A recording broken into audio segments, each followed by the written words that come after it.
Mais de 72% dos brasileiros não gostam do seu trabalho. Você está dando o seu melhor, fica até tarde na empresa trabalhando, mas o seu chefe não reconhece o seu valor? Eu tenho uma solução para você. Que tal trabalhar para você mesmo? Receber uma grana que reflete o seu esforço. Então corre aqui no primeiro link da descrição e dê o primeiro passo.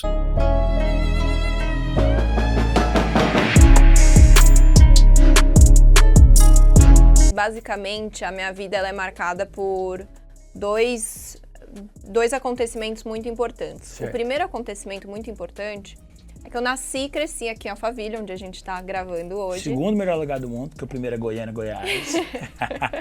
Que é um bairro nobre colado em São Paulo, ou seja, nasci numa família de classe média alta, com tudo estável, meu pai tinha um bom emprego numa multinacional, vida ótima até crise de 2008. Crise de 2008, meu pai foi demitido e aí ele descobriu que ele tinha que ter guardado dinheiro, olha só. Eu não Ele sabia ganhava disso, muito assim. bem, gastava tudo e ele descobriu que ele tinha que ter guardado. Então, de 2008 até 2012, foi um período forte em casa, porque mês após mês eram cortes. Meus pais sempre deram tudo de si pra gente continuar estudando numa escola muito boa, eles sempre focaram em educação, mas aí começou aquela história de não eram mais os uniformes novos, não eram mais os livros novos, eram livros do sebo, e aí depois, mês seguinte, eu fazia muita aula de dança, meu sonho era ter seguido carreira artística. Eu passava a tarde inteira na escola de dança, teve que ir cortando, primeiro foi o balé, depois foi o teatro, depois foi o jazz, e de 2008 até 2012, meu pai ficou tentando se reposicionar, mas ele já era mais velho, não conseguia um outro emprego, tentou empreender. Em 2012, não tem mais jeito, a gente teve que se mudar para Santa Catarina, onde minha família tinha empresa e aí meu pai foi trabalhar na empresa da família. Então, foi, assim, o momento mais importante, assim, profissionalmente, mesmo eu tendo 14 anos, foi ali que a minha mentalidade profissional e minha mentalidade começou a ser forjada, que foi enxergar que dinheiro é liberdade, então sem dinheiro você não faz o que você quer, você não mora onde você quer morar, e comecei a perceber, tipo, putz, aqui em casa as coisas são diferentes da casa dos meus amiguinhos, eu vou ter que fazer o meu, né, desde cedo. Então, com 14 anos, um pouquinho antes da gente se mudar para Santa Catarina, eu já comecei a trabalhar. Eu comecei a dar aula de dança na escola que eu fazia aula. Então, em vez de eu perder as aulas que eu queria fazer, eu fiz uma troca com a dona da escola. Eu falei, deixa eu dar aula no sapateado, que era o que eu era melhor. Em troca, você deixa eu fazer todas as aulas que eu quiser, você me ajuda com os custos dos figurinos para apresentação de fim de ano. E comecei com 14 anos já a ter essa visão de, assim, preciso desde cedo cuidar do meu, fazer o meu, e preciso trabalhar para ter dinheiro, porque dinheiro igual liberdade. Aí a gente se mudou para Santa Catarina, foi muito traumático, porque eu tinha nascido, crescido estudando na mesma escola, morando na mesma casa, eu nunca tinha passado por uma mudança. Então, essa mudança para Blumenau foi muito forte. Lá eu continuei trabalhando, comecei a dar aula de dança no teatro de lá, comecei a fazer trabalho de modelo, era recepcionista de evento, panfletei na rua, Páscoa, fazia ovo de Páscoa. Eu era a desesperada por guardar um pouquinho de dinheiro. Acabou que, aos 17 anos, eu vi que esse sonho de fazer faculdade de dança era um sonho de princesa. Se eu quisesse fazer dinheiro mesmo, eu tinha que ir para outra área. Eu escolhi administração, porque é aquela história, né? Você não sabe o que fazer, faz administração, que é um leque super cheio de oportunidades. E usa pra vida. Usa pra vida. Se eu quiser um dia ter uma escola de dança, vai servir também. E aí eu fui pra administração. Até então, o que eu fazia? Trabalhava que nem uma louca e guardava aquele tantinho todo mês. R$1.000 era o que eu ganhava por mês. Mas eu guardava, eu não conhecia a segunda parte, que era de potencializar o retorno, que era de investir, né? Então eu comecei a parar para pensar, pô, se eu continuar ganhando R$1.000 por mês, eu não vou chegar muito longe. O que eu posso fazer para ganhar mais? Naquele momento era investir. Isso foi 2015, que a Bolsa de Valores estava lá embaixo, 37 mil pontos. Conhecia Empíricos por meio de um anúncio, certo, né? Nem sabia essa história de marketing digital, só fui impactada por um criativo no YouTube. E eu e meu pai começamos juntos a investir na Bolsa de Valores em 2015. O que aconteceu? Você trouxe seu pai para investir. Eu e meu pai, que a ele gente... tinha educação financeira. A gente começou a ficar ele. super apaixonado por esse assunto, conversar sobre isso. Tanto é que nesse momento meu pai me deu um dos livros que também foi, assim, o melhor presente que meu pai me deu na vida foi esse livro, que é o Pai Rico, Pai Pobre. Sim.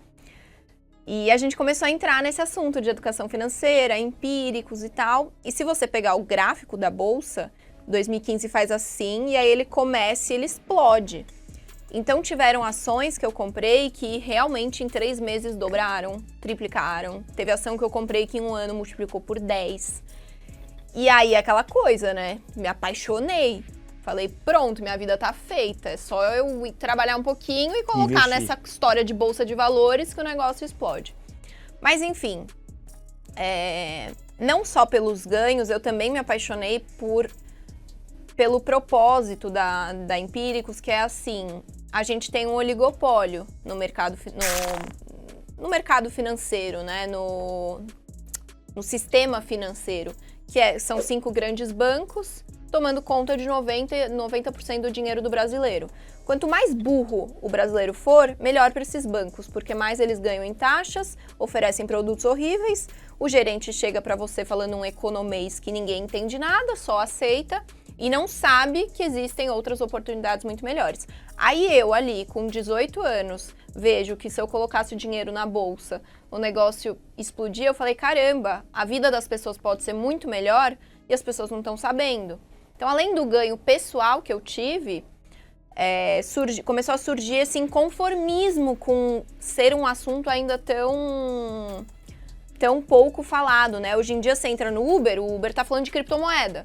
Mas quando eu comecei não era assim, ninguém falava. Bolsa de valores era coisa de homens mais velhos, engravatados, da Faria Lima. Não era um assunto democrático. Não era. E até hoje, por mais que tá mais democrático, 3% da população brasileira só que investe. Então, nem mas 3%. Naquela época era menos de 1 milhão. Agora acho que já bateu 4, 5 milhões de brasileiros. Então realmente teve uma escalada. E aí, o que aconteceu? Eu falei, eu quero trabalhar nesse Empíricos.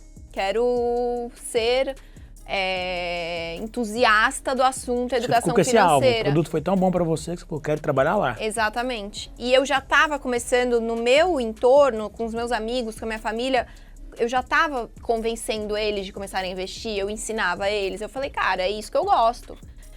E aí, eu me formei em administração no final de 2017 e falei, eu preciso pedir demissão do teatro de Blumenau, preciso parar de fazer as coisas que eu tô fazendo para focar em conseguir uma oportunidade de mercado financeiro.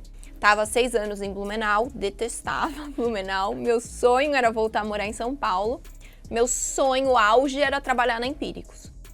Aí eu mandei um e-mail pro CEO da Empíricos na época, falando sobre os meus ganhos. Hoje em dia eles falam, teu e-mail era um copy e você nem sabia, né? Mas falando sobre os meus ganhos, falando sobre como eu admirava a empresa e que se eles tivessem algum espaço, eu era a pessoa mais disposta para estar lá, porque eu tinha o que o Paulo Lemann nomeia, né, de Deep Desire to Get Rich. E aí eles responderam esse e-mail me convidando para conhecer a empresa. Aí eu estava em São Paulo no Carnaval, fui conhecer a empresa, o tour começou na porta da entrada, terminou na porta da entrada com o cara do RH, o chefe lá do RH falando, Betina, te adorei, tchau, tudo de bom. Aí eu falei, não, me dá uma oportunidade, eu preciso trabalhar aqui. Na cara de pau, lavada mesmo. Na cara de pau. Aí ele falou, não, então, eu adorei você, eu acho que tem super fit com a empresa, a gente adora contratar quem é apaixonado pela empresa, mas agora eu não tenho nenhuma oportunidade. Aí eu falei, não, você não tá entendendo. Eu sou a melhor pessoa para você contratar para qualquer vaga, porque eu sou a que mais tá afim de aprender. Aí ele, putz, eu tenho uma vaga aberta de assistente de copywriter, mas precisava ter experiência. Aí eu falei, o que é copy? O que é copywriter? Ele deve ter dado a risadinha. Aí ele, precisa saber escrever. Aí eu falei, eu escrevo muito bem. Eu peguei meu celular na hora, eu abri meu e-mail, peguei uns textos que eu tinha escrito e mostrei pra ele. Aí ele falou, tá bom, vou marcar uma conversa com o Beto, que é o chefe da área, o CMO. Aí, tipo, eu fui na sexta-feira de carnaval, eles marcaram a conversa pra quarta-feira seguinte do carnaval. Fui lá de novo. Enfim, consegui entrar na Empíricos como assistente de copywriter. Só que aí, o que aconteceu, né? Eu fui pro marketing. Meu sonho era depois migrar lá dentro, fazer a transição de carreira dentro da Empíricos e ir para análise, me tornar analista. Só que no meio do caminho a história aconteceu um pouco diferente, né? Primeiro que assim, eu tinha 3 meses de experiência. Se não desse certo, se eu não aprendesse o tal do copywriting, que eu não sabia o que era, eu ia ter que voltar a morar em Blumenau. Então eu fiquei obcecada por aprender o que era copywriting. Eu acordava... O objetivo era fugir de Blumenau, qual foi a salvação? Eu era a primeira a chegar na Empíricos, eu acendi as luzes da Empíricos e isso durou 4 anos. Por 4 anos eu era a primeira pessoa a chegar na Empíricos. E nos primeiros 3 meses eu era a última a ir embora, chegava em casa, comia um negócio e capotava, porque assim, eu só vivia aquilo. Eu sonhava com copy, eu acordava pensando em copy, era só isso, só isso, só isso. E aí, deu certo. Em 3 meses eu consegui aprender bem e já fiz um copy que foi super bem. Lá na Empíricos eles falavam que o período comum, assim, o período... Uma média era um copywriter conseguir escrever um bom copy em 6 meses, né? Aí em 2 meses eu já fiz um copy que gerou comissão, que, né, passou no crivo lá que eles tinham, nas metas que eles tinham. Aí eles já me contrataram como copywriter em julho desse ano, depois eu pulei de copywriter 1 para 3, depois eu virei copy master e fui convidada a ser sócia. Mas aí foi assim que eu entrei no marketing digital, de forma totalmente aleatória. O que aconteceu? Lá é uma empresa que nasceu já com essa veia, né, de copy, de marketing digital, vindo da Agora Financial. Eles importaram um modelo, né, da sócia americana. E aí tinha a parte de copy, que era tida como a mais importante da empresa, e tinha os analistas, que eram os experts. Só que os experts, eles não gostavam muito de gravar. Eles não eram pessoas igual a gente hoje, que tá intrínseco. Se você tá no marketing digital, você tem que aparecer. Para eles, não. Eles eram caras formados em economia, que tinham que dar resultado nos investimentos que eles indicavam. E, putz, calhou da empresa que eles trabalhavam, tinha esse modelo de vendas que tinha que gravar anúncios e criativos e vídeos de venda. Eles odiavam. Então, começou que o Beto, meu chefe, a Empíricos começou a me estimular a fazer essa ponte entre o copy, os analistas e as redes sociais e a parte de aparecer para as câmeras. E aí, no fim do dia, eu estava envolvida em tudo, porque eu era copywriter. Aí eu comecei a gravar para as redes sociais da Empíricos, eu comecei a gravar os criativos dos lançamentos dos experts, só que eu queria ainda migrar para análise, então eu estudava investimentos, eu acabei tirando o CNPI, então eu me tornei analista. E depois da história do meme, que aconteceu porque eu estava gravando um criativo de um lançamento que nem era meu... A cópia era sua? A cópia era minha, da minha história. Eu que escrevi, e é tudo verdade.